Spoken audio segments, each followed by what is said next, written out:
Hello guys, I may be and I am back with another review. मैंने अभी देखी है Gulabo Sitabo on Amazon prime और चलिए करते हैं इसका फटाफट से review. So just stay with me. So दोस्तों, चलिए फिल्म का अनाउंसमेंट हुआ था कि ये OTT प्लेटफॉर्म पर रिलीज होगी, यानी Amazon प्राइम पर डायरेक्ट रिलीज होगी वर्ल्ड वाइड, और थिएटर में नहीं रिलीज होगी ड्यू टू कोविड रीजंस। तो बहुत से लोगों को निराशा हुई थी कि उनको लगा था यार इतने बड़े बजट की फिल्म है, इतने मेगा स्टार अमिताभ बच्चन, आयुष्मान खुराना की फिल्म, ये क्यों OTT पे रिलीज हो रही है। इसको लेके काफी डिबेट भी चली थी।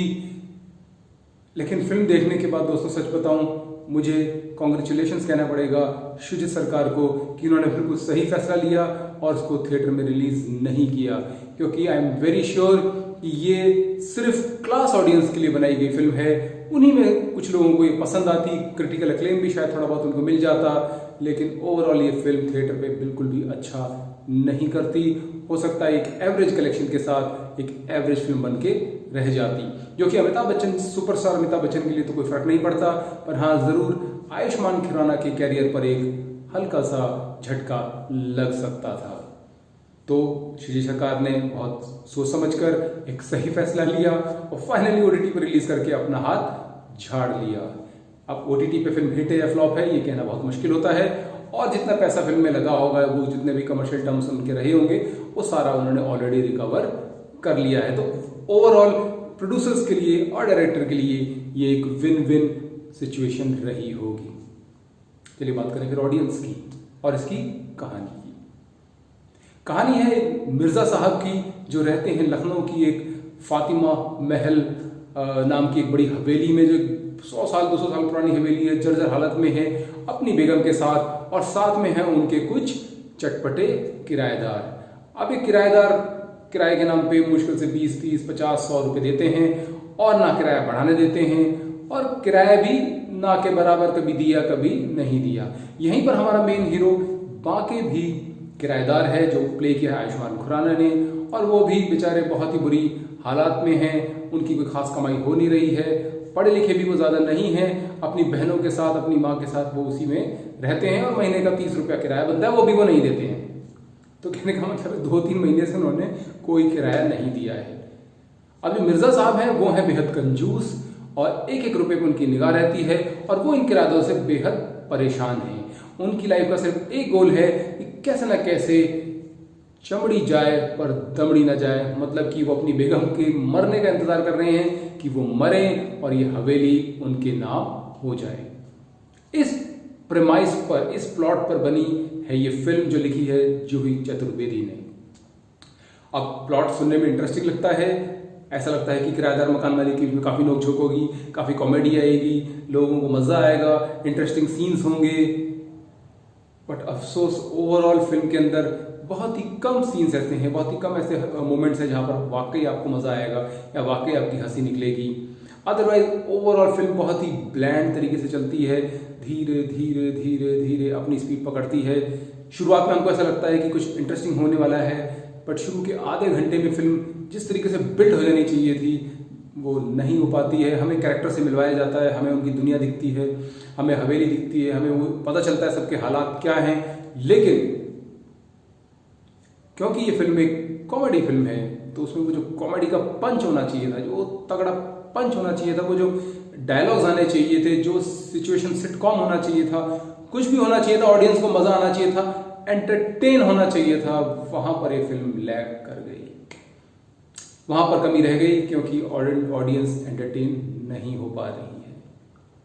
फिल्म धीमी गति से चलती रहती है, जैसे कि आप एक गेम देख रहे हैं या कोई आप एक्टिविटी देख रहे हैं जो बहुत स्लो चल रही है, तो होगा क्या, ओवरऑल आप लंबे टाइम तक उसको नहीं देख पाएंगे।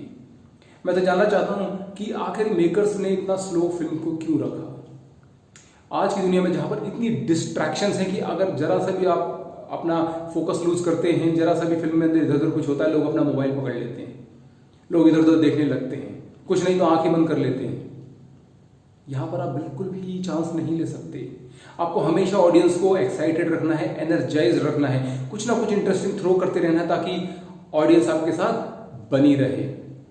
यहां पर थोड़ा सा फिल्म मात खा जाती है, स्क्रीन प्ले इसलिए ठंडा रह जाता है, क्योंकि स्क्रीन पे ठंडा है, कहानी इंटरेस्टिंग होने के बावजूद और श्रुति सरकार जैसे अच्छे डायरेक्टर होने के बावजूद भी फिल्म पूरी तरीके से क्लिक नहीं करती है। और क्योंकि अभी OTT पर है तो OTT के लिए ठीक है, क्योंकि यहाँ पर किसी का कुछ ज़्यादा गया नहीं है।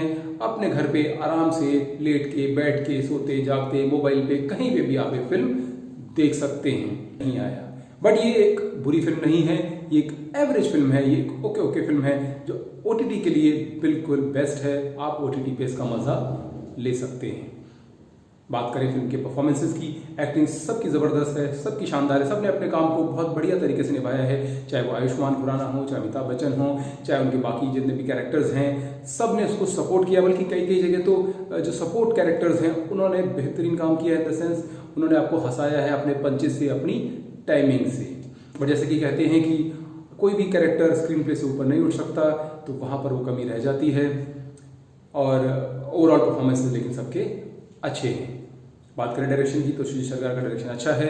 उन्होंने लाइटिंग का भी अच्छा इस्तेमाल किया है, हवेली को भी बढ़िया तरीके से दिखाया है, उस दुनिया को अच्छे तरीके से पेंट किया है। लेकिन वही बात कि फाइनल रिजल्ट उतना अच्छा नहीं आ पाया है।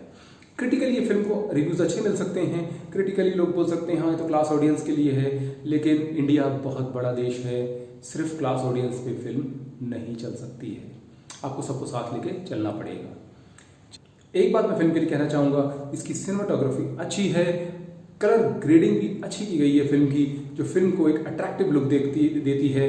क्योंकि एनवायरनमेंट इतना ब्लैंड है, इतना कोई बहुत ज़्यादा अट्रैक्टिव लोकेशंस नहीं है, इसलिए सिनेमाटोग्राफी का अच्छा होना बहुत ज़रूरी था, जो कि अच्छा है, जिससे हमें एक विजुअल जो है अपीलिंग लगता है। साथ ही साथ जो प्रोडक्शन डिज़ाइन है वो भी फिल्म का काफ़ी अच्छा है। जिस तरीके से डिटेलिंग की गई है, जिस तरह से हवेली के सेटअप में प्रॉप्स को रखा गया है, कमरों के अंदर एक लोअर क्लास की जो फैमिली दिखाई गई है, एक पुअर फैमिली दिखाई गई है, उनके जो सामान हैं, वो प्रॉप्स हैं, वो सब भी इस तरीके से रखे गए हैं कि आपको रियलिज्म का एहसास होता है। तो full points to the production designer. चलिए बात करें फिल्म की ओवरऑल रेटिंग की, तो मेरी रेटिंग, बहुत मुझे अफसोस से कहना पड़ रहा है कि मेरी रेटिंग है ओनली 2 स्टार्स, बिकॉज ये फिल्म थिएटर रिलीज के लिए नहीं थी। अगर थिएटर रिलीज होती तो ये बहुत ज़्यादा नहीं चलती, और एंटरटेनमेंट वैल्यू भी इसमें बहुत ज़्यादा कुछ नहीं है। ठीक ठाक फिल्म है, आप पूरी तरीके से आप मज़ा भी नहीं आएगा और आप बोर भी नहीं होंगे, और एक एवरेज फिल्म बन के आप इसे आराम से देख के अपना टाइम पास कर सकते हैं, इसलिए 2 stars. So now it's time for AB to saying tata, goodbye, take care, stay safe and stay home। अपना ध्यान रखिए, मेरे चैनल को सब्सक्राइब कीजिए और लाइक कीजिए और शेयर कीजिए। मैं जल्दी अपना नया रिव्यू लेके आने वाला हूँ, so stay tuned।